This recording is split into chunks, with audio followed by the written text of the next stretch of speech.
Now, it's wrapped up in a discussion of alkyl halides because alkyl halides typically undergo this type of reaction. There are types of reactions. I mentioned before that there's substitution, addition, elimination, rearrangement, etc. Even within those broad categories, there are types of substitutions, for instance, that differ. This one, which is called nucleophilic substitution, is a common reaction for alkyl halides.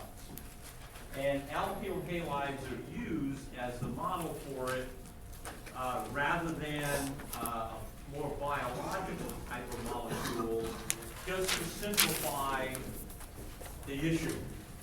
Alkyl halides, though, I want to stress, are not a major part of biological chemistry. In particular, terrestrial plants and animals seldom tolerate halogenated organic compounds. Some of the most toxic substances that we know of are chlorinated or brominated organic compounds. They are not a common part of the terrestrial environment. They are more common in the marine environment, where, of course, the high concentrations of halide salts in the sea encourage the incorporation of halogens into molecules that you find in coral and plankton and jellyfish, etc. So it's more common there. But in the mainstream of biological chemistry, halogenated organic compounds are looked upon as industrial chemicals. They're important chemicals in the industrial world, and we synthesize a lot of them, but they're not part of nature's scheme or chemistry in the natural environment. But they do make a good model, and I'll explain how to make the transition very easily to a more biologically oriented example, and your book does have some examples of that. Okay.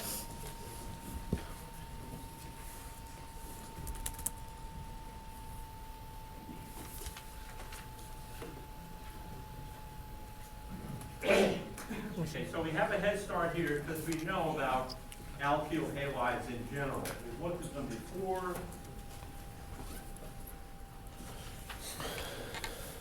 It is a class of organic compounds, the alkyl halides, and that class, alkyl halides, only encompasses the cases where you have a halogen attached to a saturated carbon.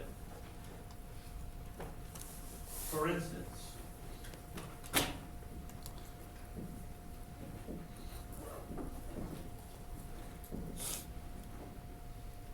2-bromobutane is a classical example of an alkyl bromide.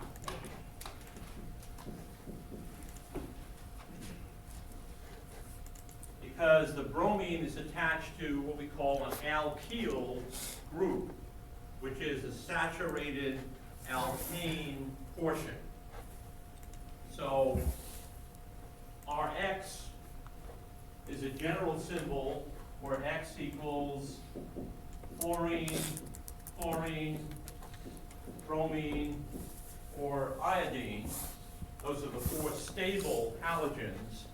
There's a 5th one at the bottom of the family, astatine, but that's a rare unstable gas. But you see fluorine, chlorine, bromine, and iodine. And R is alkyl.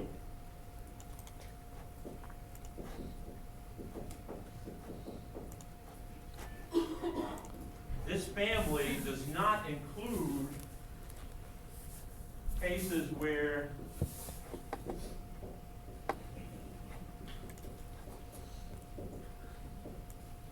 you have a halogen attached to something that's not a simple saturated carbon. Like here, the one on the right, where you have a bromine attached to a double bond carbon.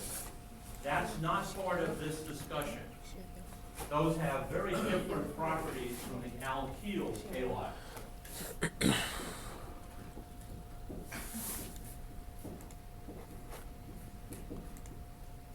In fact, those are called vinyl bromides. They're actually quite unreactive. The alkyl halides have this nucleophilic substitution chemistry. The vinyl halides, not at all. So those are not included. And another common type of halogenated organic compound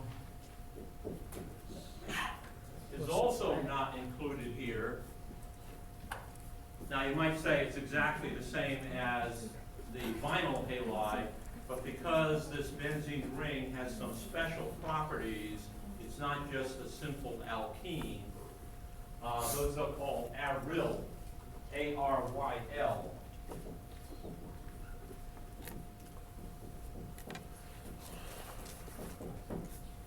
So alkyl means saturated carbon group.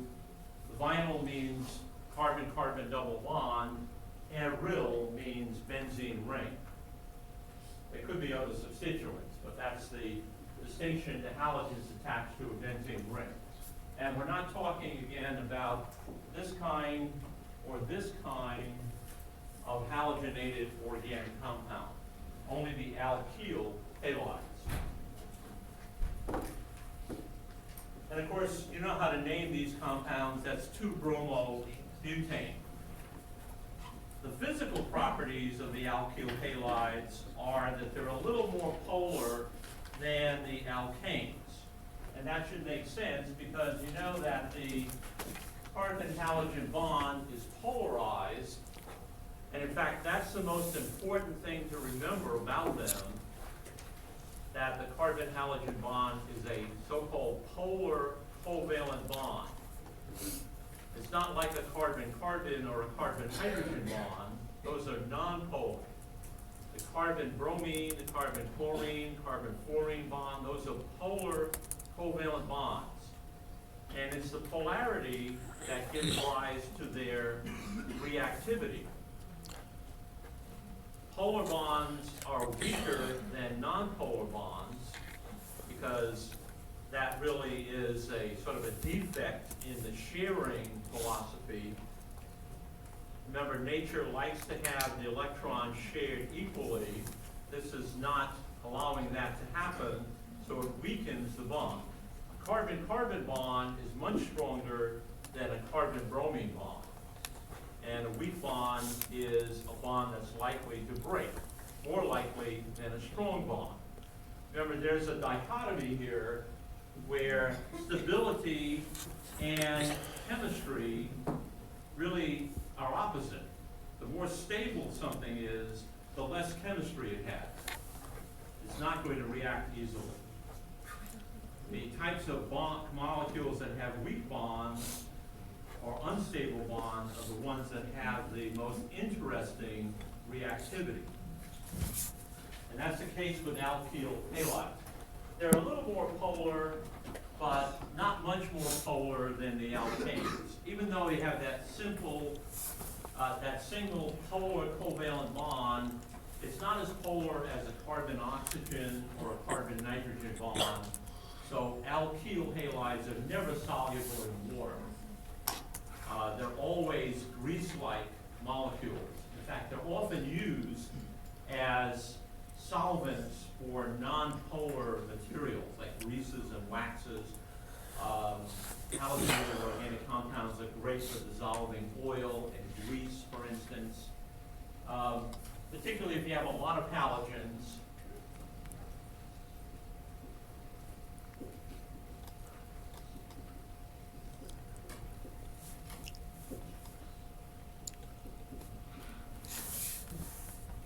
This, for instance, is 1,1,2-trichloroethane, commonly called TCE.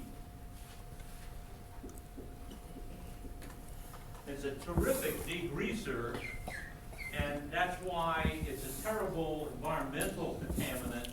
It's in every drinking water sample in New Jersey, for instance, and most of the country, because it was used for many, many years to degrease machine parts. When you machine a piece of metal, you use oil as a cutting fluid to cool it down cutting tool, and industry then has to clean those machine parts before assembly, and they use trichloroethylene, and now they properly recycle it and dispose of it, but in the past it was just tossed out into the environment.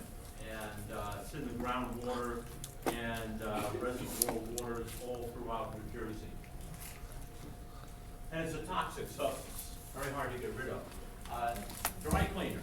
Now, you're not young enough, so you may not remember the old-fashioned dry cleaning establishment, but 10 years ago, if you walked into one, you were almost knocked over by this petroleum smell that would come from the dry cleaning, because they use chlorinated organic compounds in the dry cleaning process, and it would just escape into the air and be a terrible environmental pollutant.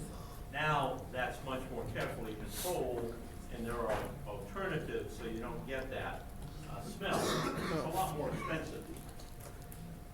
Okay, now just getting back to the simple alkyl halides. You know that fluorine is the most electronegative element in the periodic table. It's in the upper right corner, and electronegativity, which is this attractive power the atom has for electrons, it's the pull that it has on close by electrons, particularly in sigma bonds.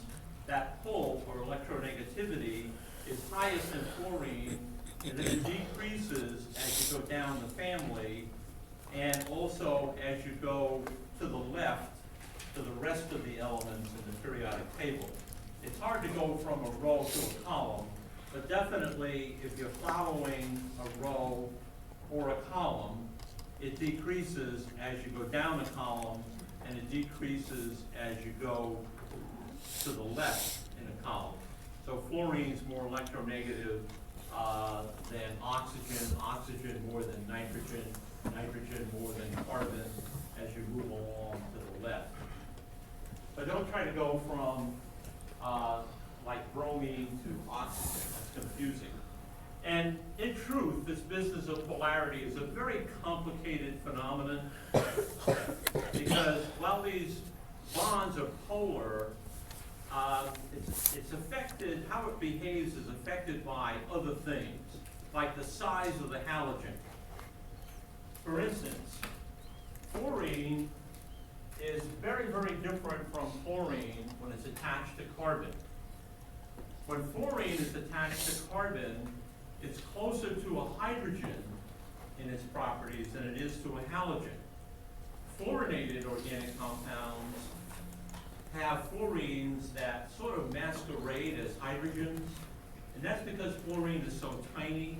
It's the smallest of the halogens, and while it's the most polar, it's so small that it has to get very, very close to the carbon to bond to it. So the carbon-fluorine bond is extremely short, and that diminishes its polarity, because polarity creates a dipole, and that dipole isn't just a matter of how different are the charges on the ends of the dipole, but how long is the dipole. It's a torque, just like a lever. You know that a large crowbar is more leverage than a small crowbar. Same thing with a polar covalent bond. The dipole torque is greater for a long bond than for a short bond with the same polarity differential. So the carbon-fluorine bond is an anomaly. And in fact, within organic chemistry, organic fluorine chemistry is a specialty. Most people don't go anywhere near it. It's a very specialized branch of organic chemistry. And only certain industries really dabble in it, like 3M makes a lot of fluorinated organic compounds. The drug industry also has some interest in fluorine, because it turns out that if you replace a hydrogen with a fluorine in a molecule, it often alters the physiological properties of a physiologically active drug, but doesn't change it completely. It usually makes it more effective or less effective but it doesn't change its properties in general. So if it's a chemotherapy agent, it's still a chemotherapy agent when it's fluorinated, but it's either better or worse.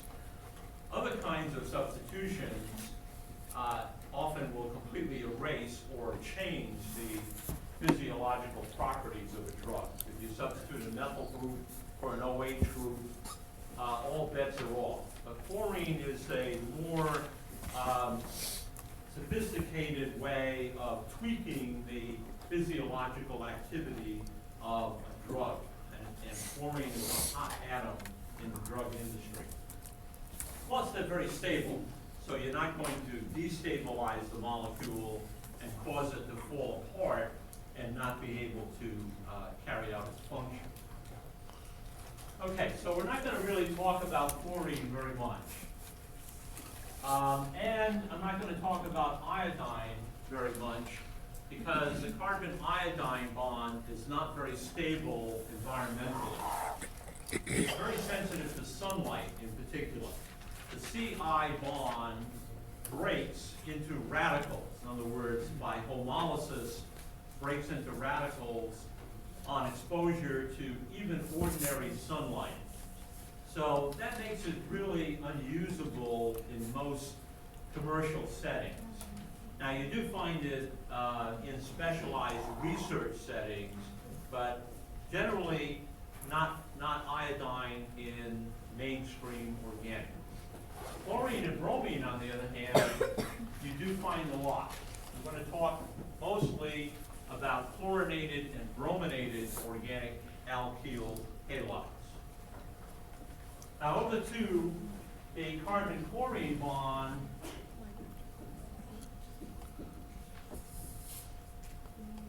is stronger than, the carbon-chlorine bond is stronger than the carbon-bromine bond.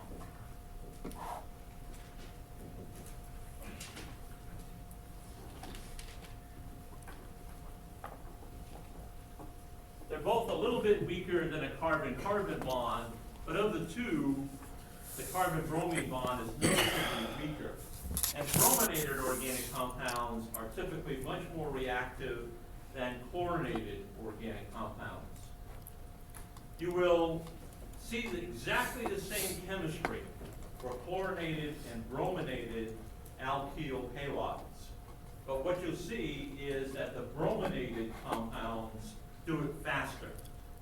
So nothing different. It's just that because the CBr bond is weaker, it tends to break more quickly and more easily.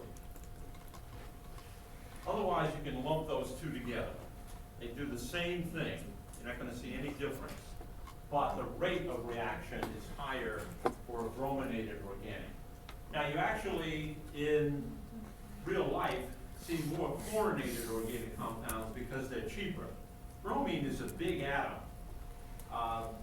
You don't deal with it in this course very much, but there is a cost to chemicals. And if you put a bromine in an organic molecule, that's a heavy chunk of real estate. The average molecular atomic weight of bromine is 80 grams per mole.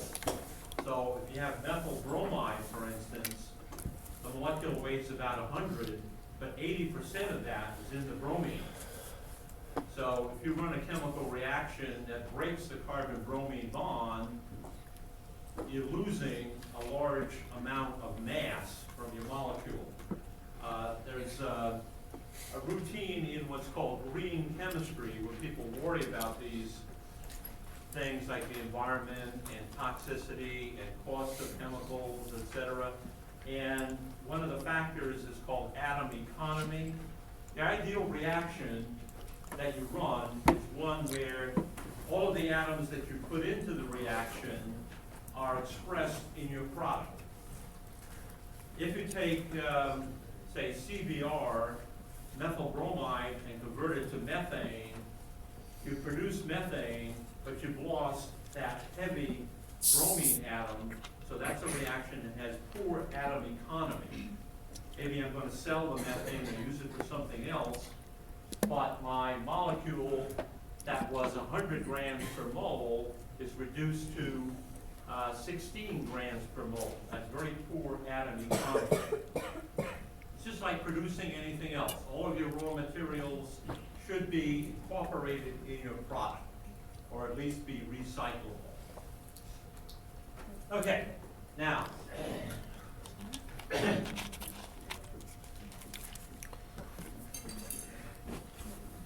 you'll often see alkyl halides broken up into groups called primary